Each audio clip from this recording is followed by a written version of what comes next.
Welcome to 1K News. Hello everyone. Today's news.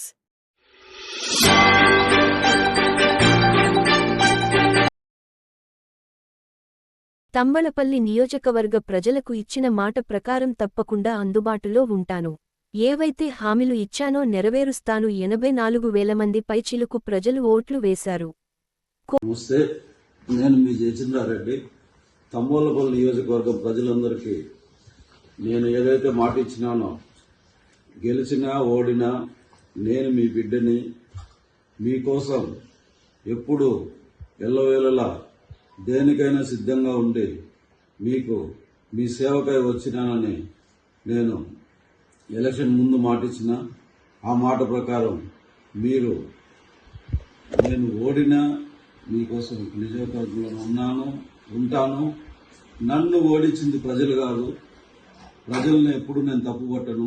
ఎందుకంటే వాళ్ళు 84,000 మంది 84,000 పైసలకు నాకు ఈరోజు ఓట్లు వచ్చినాయంటే ఈ 84,000 మంది కోసం నేనేం చేయాలని ఆలోచిస్తాను. కానీ ఏదో కొందరు దుర్మార్గులు, కొందరు కోవట్లు తెలుగుదేశం పార్టీలో పుట్టి పెరిగి పార్టీతో బతికి ఈరోజు తల్లిపాలు తాగి రొమ్ముదన్నిన కొందరు నాయకులు, కొందరు కార్యకర్తలు, కొందరు అతిపెద్ద నాయకులు అనుకునే ఎక్స్ఎమ్మెల్యేలు, ఇంతమంది ఈరోజు మనం ఓడిపోవడానికి కారణం ప్రజలు కాదు, ఈ నాయకులు. ఎంతమంది అంటే ఒక 4-5 మంది ఎక్స్ ఎమ్మెల్యేలు ఉంటారు. ఒక ఎమ్మెల్యే ఉంటే 3-4 ఎక్స్ ఎమ్మెల్యేలు.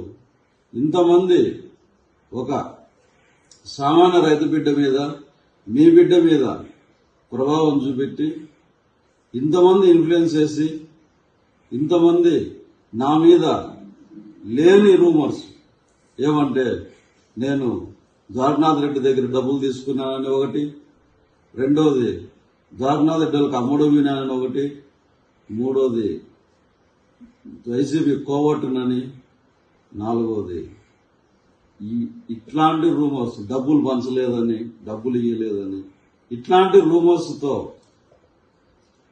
ప్రజలను తప్పుదోవ పట్టించి ఈరోజు మనల్ని ఓడించడం జరిగింది. అంతేగాని వీళ్ళ భయం వల్ల నా దగ్గర ఇవన్నీ లేవని కాదు.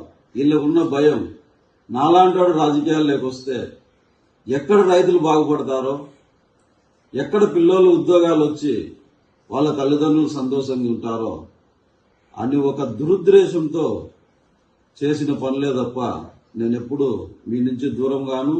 ఆ దైవ నిర్ణయం. వీళ్ళు ఎన్ని కుయుక్తులు పొందినా ఇట్లాంటి వాళ్ళు చాలా మంది ఉన్నారు రాష్ట్రంలో 175 నియోజకవర్గాల్లో. కానీ ఆ భగవంతుని ఆశీస్సులు, మన పెద్దయిన నారా చంద్రబాబు నాయుడు గారి కృషి, పట్టుదల, పవన్ కళ్యాణ్ గారి తోడుతో, నరేంద్ర మోడీ గారి తోడుతో ఈరోజు మన రాష్ట్రంలో ఒక మంచి ప్రభుత్వం, ఒక అభివృద్ధి చేసే ప్రభుత్వం, ఉన్నదాన్ని తాకట్టు పెట్టే ప్రభుత్వం కాకుండా ఉన్నదాన్ని అభివృద్ధి చేసి సంక్షేమ పథకాలు ఇచ్చే ప్రభుత్వం ఏర్పడటం. దాంతో ఈరోజు మా నాయకుడు నారా చంద్రబాబు నాయుడు గారు ప్రమాణ స్వీకారం ఈరోజు జరగడం, మురుగుల్చేరులో ర్యాలీ చేయడం చాలా సంతోషంగా ఉంది. ఒక్కటే బాధ, మీకోసం నేను ఇచ్చిన మాట ఇండస్ట్రియల్ కారిడార్స్ తీసుకొచ్చి మీ బిడ్డలకి భవిష్యత్తు కోసం, మీ బిడ్డలకి ఉద్యోగ అవకాశాలు కల్పిస్తానని మాట ఇచ్చినాను. దానికోసం అధికారం లేకపోయినే మనం గెలవలేకపోతే అనే ఒక బాధ. రైతుల కోసం ఎన్నో ప్రణాళికలు వేసుకున్నాం. వాళ్ళ కోసం food, fruit processing units, horticulture వైపు మళ్ళించి ఇవన్నీ చేసి మార్కెటింగ్ సదుపాయం దగ్గరలో కల్పించి రైతాంగాన్ని లాభసాటిగా చేయాలని ఎన్నో కలలు కన్నాం. కానీ ఈ దుర్మార్గులు వీళ్ళు ఏదైతే ఇంకొకసారి ఆలోచించండి. ఈ మీ బతుకు కోసం, మీ బాగు కోసం వీళ్ళు మీకు మాటలు చెప్పలే. వాళ్ళ ఆధిపత్యం కోసం, నాలాంటి వాళ్ళని ఎదగనీక కోసం, మీ భవిష్యత్తును చిన్నాభిన్నం చేయడానికి మాత్రమే నన్ను ఓడించినారు తప్ప నన్ను ఏం చేయలేరు. నేను ఖచ్చితంగా ఎప్పుడు మీ ముందు ఉంటాను. నేను ఏదైతే మాట ఇచ్చినానో వీటన్నిటికీ ప్రభుత్వం అధికారంలో ఉంది కాబట్టి వీటన్నిటిని సఫలం చేయడానికి నా వంతు ప్రయత్నం చేస్తాను. ముఖ్యంగా ఈ కోవట్లకు చెప్తాన్నా, తెలుగుదేశం పార్టీలోనే ఉంటూ తెలుగుదేశానికి ద్రోహం చేసిన ఈ నాయకులకు ఒకటే హెచ్చరిక, ఖచ్చితంగా మీలాంటి వాళ్ళు పార్టీకి అవసరం లేదు, మీలాంటి వాళ్ళని ఏర్పారేస్తాం. పార్టీ అనేది వ్యక్తిగతంగా ఉండకూడదు. పార్టీ ఈరోజు నేను కాదు, నిన్న శంకర్ యాదవ్ కాదు, మొన్న లక్ష్మీదేవమ్మ కాదు, ఎవరైనా శంకర్ యాదవ్ వర్గం, జయచంద్రారెడ్డి వర్గం, లక్ష్మీదేవమ్మ వర్గం, ఇంకోని వర్గం ఇలాంటిది ఉండకూడదు. పార్టీకి పార్టీ ఏది ఆదేశిస్తే రేపు మన నాయకుడు ఎవరికి సీట్ ఇచ్చినా ఆయన ఎవరు నిలబెట్టి వీళ్ళ వలన భవిష్యత్తు బాగుంటుంది తమోపరిచయం అన్నా మీ అందరి ఆశీస్సులు ఆ క్యాండిడేట్ మీద ఉండాలా. మీరెప్పుడు గుర్తుంచుకోవాల్సింది ఒకటే, మీరు ఓటు వేయాల్సింది తెలుగుదేశానికి సైకిల్ గుర్తుకు కానీ వ్యక్తికి కాదు. వ్యక్తిగత విమర్శలు, వ్యక్తిగత చేష్టలు వదలమని చెప్పి మీకు హెచ్చరిక చేస్తున్నా. ఇంకొకటి, ఇన్ని రోజులు ఓపికగా భరించిన, మీరు ఎన్ని చేసినా ఓపికగా భరించిన, నా పర్సనల్ లేకపోయినారు, నన్ను కోవట్ అన్నారు, ఇవన్నారు అవన్నారు, కానీ ఒక్క నాకు కొడుకు, ఒక అబ్బకు పుట్టిన నా కొడుకు కూడా దీనిల మీద ఏ రుజువు చేయలేకపోయినారు. ఎప్పుడు తప్పు చేసి తల ఉంచుకోవాల్సిన అవసరం నాకు లేదు.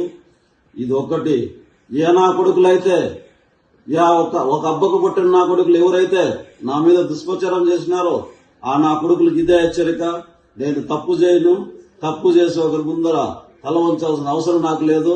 మీకు కూడా గుర్తించుకోండి. రేపు ఖచ్చితంగా ఈరోజు నన్ను ఓడించడానికి మీకు ఈ అస్త్రాలు ఉపయోగపడినాయి, నేను ప్రజలకు దగ్గరవడానికి ఉపయోగపడలేదు. ఖచ్చితంగా నా ప్రజలతో నేను ఉంటాను. వాళ్ళకు కావాల్సిన అవసరాలకు గాని, నా ప్రభుత్వం ఇస్తాన్న సంక్షేమ పథకాలు గాని ఖచ్చితంగా అందరికీ అందుబాటులోకి అమలయ్యేటట్లు చూస్తానని చెప్పి తంబలపల్లి నియోజకవర్గం ప్రజలందరికీ పేరు పేరున ధన్యవాదాలు తెలుపుకుంటున్నాను.